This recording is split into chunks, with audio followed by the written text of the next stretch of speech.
अंत भला तो सब भला। रोली की शादी उसके माँ बाप एक आलसी लड़के से करा देते हैं। चलो, रोली की शादी हुई और हमने गंगा नहाई। और क्या, बेटियां तो होती ही हैं बोझ। हाँ, पर अब क्या चिंता, उतार तो दिया बोझ तुमने, अब वो लोग समझे। ससुराल में रोली का पति कहता है, देखो, मैं कोई काम नहीं करता, ये बात तुम्हारे मम्मी पापा को बता दी थी मैंने। अब जो किराया आता है दुकान का, उसी से घर का गुजारा करना है। कभी भूल से भी कोशिश ना करना किसी चीज की डिमांड की। क्या मम्मी पापा को पता था कि आप कोई काम नहीं करते? और क्या, बड़ा अच्छे से पता था। उन लोगों को तो तुम बोझ लगती थी, बोल रहे थे कि बस शादी कर लो और कोई मतलब नहीं है। रोली को ये सुनकर बहुत गुस्सा आता है, लेकिन करती भी तो क्या, क्योंकि वो जानती थी कि उसके माता पिता ऐसे ही हैं। जैसे तैसे रोली दिन काट रही थी। रोली को एक प्यारी सी बेटी होती है। धीरे धीरे वो बड़ी होती है और उसके साथ उसकी जरूरतें भी बढ़ती जाती है। सुनिए जी, अब तो सिमी बड़ी हो रही है, उसका स्कूल में दाखिला कराना है। मैंने अब तक तो जैसे तैसे समय काट लिया, लेकिन मैं बच्चे की परवरिश में कोई कमी नहीं रखूंगी। अरे क्या है यार, तो लगता है कोई ना कोई काम ढूंढना ही पड़ेगा। अब पति रोज काम की तलाश में जाता और बिना किसी काम के वापस आ जाता। रोली समझ जाती है कि पति के अंदर अब काम करने की क्षमता नहीं है। वो बेटी को उच्च शिक्षा देने के लिए कुछ करना चाहती थी, लेकिन करती तो क्या करती। एक दिन रोली की सहेली कहती है, रोली, मेरी कोई औलाद नहीं है। अगर तू मेरी औलाद को जन्म दे तो मैं तुझे तेरे मुंह मांगे पैसे दूंगी। अरे, तेरी औलाद को मैं कैसे जन्म दे सकती हूँ? सरोगेसी से बच्चा मेरा और वैभव का ही होगा, लेकिन कोख तेरी होगी। ये संभव है रोली? रोली कुछ सोचकर कहती है, मुझे मंजूर है, लेकिन मैं इसका 2 लाख रुपया लूंगी। अरे कोई बात नहीं, मुझे मंजूर है। रोली खुश हो जाती है कि एक बच्चा पैदा करने का उसे 2 लाख रुपया मिलेगा। वो घर आकर पति को बताती है, वो भी खुश हो जाता है। अब क्या था, डॉक्टर के पास जाकर सहेली का बच्चा रोली की कोख में पलने लगता है। मुझे 20,000 चाहिए मेरे बेटी के एडमिशन के लिए। हाँ हाँ ठीक है, मैं उसके एडमिशन से लेकर सारे खर्चे उसके अकाउंट में डाल रही हूँ। रोली की बेटी का एडमिशन हो जाता है। रोली को लगता है कि वो अब सब कुछ ठीक कर देगी। दिन और महीने आगे बढ़ते हैं। अब एक दिन, एक बात कहूँ जी, काश इस बच्चे को मैं रख पाती। मैं अब इससे काफी जुड़ गई हूँ। अरे यार, पता नहीं किसका बच्चा है, अपने पास है ना अपनी मुन्नी। हाँ, लेकिन अब मैं भी इस बच्चे से जुड़ाव फील करने लगी हूँ, लेकिन मैं ये जानती हूँ कि ये मेरा बच्चा नहीं है।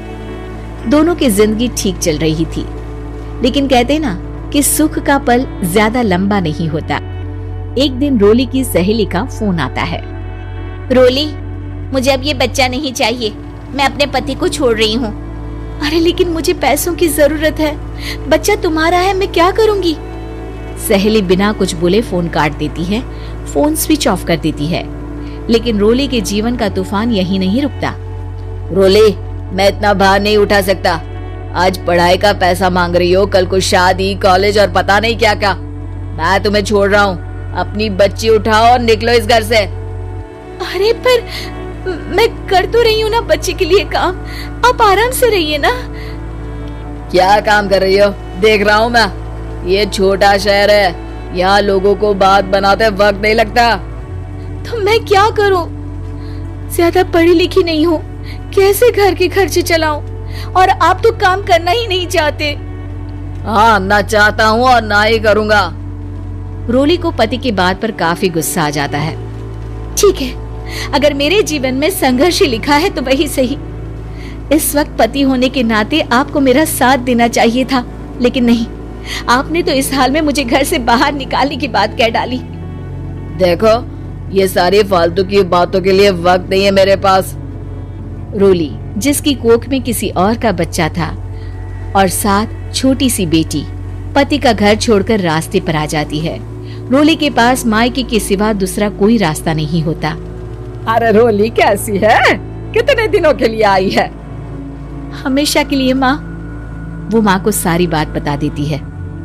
ओए लड़की, इतनी हिम्मत का काम कर लिया।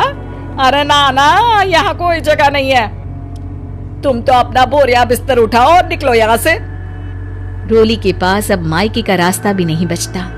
वो चुपचाप बच्ची को लेकर जा रही थी कि उसे दर्द होता है और वो डॉक्टर के पास चली जाती है और फिर वहां वो एक प्यारे से बेटे को जन्म देती है। कितना प्यारा है, कितने अभागे हैं इसके माँ बाप जो इसके पैदा होने पर भी नहीं है। तभी वहां डॉक्टर आ जाती है। रोली, बच्चे के पिता तुमसे मिलना चाहते हैं। आपका बहुत बहुत शुक्रिया। मैं इस बच्चे को पालूंगा, भले ही इसकी माँ ने इसे छोड़ दिया हो, पर मैं अपनी जिम्मेदारी निभाऊंगा। तो क्या आप मुझे इसके पैदा करने के लिए जिन पैसों की बात हुई थी वो भी देंगे? हाँ, और साथ ही आप चाहें तो मेरे घर में रहकर मेरे बच्चे की देखभाल भी कर सकती हैं। मैं उसके लिए आपको सैलरी दे दिया करूंगा। रोली को लगता है कि जैसे भगवान ने उसके लिए सुकून का रास्ता खोल दिया। वो अब मुकेश के साथ उसके घर चली जाती है, जहाँ रहकर वो उस बच्चे की देखरेख करती है। अब मुकेश के घर को रोली अच्छे से संभाल लेती है। उसके लिए खाना बनाने से लेकर बच्चों की देखभाल और घर की देखरेख। धीरे धीरे मुकेश को रोली से प्यार हो जाता है। रोली, तुम्हारी बेटी और मेरा बेटा बिल्कुल भाई बहन की तरह साथ रहते हैं।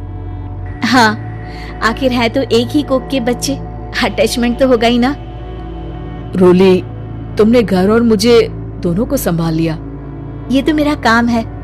आपने भी तो मुझे छत दी जिससे मैं अपनी बेटी की पढ़ाई और भविष्य के लिए पैसे जोड़ सकूं। रोली, क्या तुम मुझसे शादी करोगी? अब मैं जानता हूँ तुम्हारी भी शादी कुछ खास अच्छी नहीं रही। रोली को मुकेश की बात ठीक लगती है। वो उसे हाँ बोलने की सोच ही रही होती है कि उसके पहले पति का फोन आ जाता है। रोली, मैं बहुत परेशान हूँ। मेरा एक्सीडेंट हो गया है। मैं चाहता हूँ तुम वापस आ जाओ। रोली को पुराने पति की चिंता होने लगती है। वो सोचती है कि वो क्या कर रही थी। हाँ ठीक है, मैं आ रही हूँ। हाँ रोली, आ जाओ, लेकिन बच्ची को कहीं हॉस्टल में छोड़कर आना, क्योंकि मैं नहीं चाहता कि हम लोगों के बीच फिर से वो सारी बातें हो। रोली को समझ आ जाता है कि पति आज भी सुधरा नहीं है। वो पति के पास जाने से इनकार कर मुकेश को हाँ कर देती है।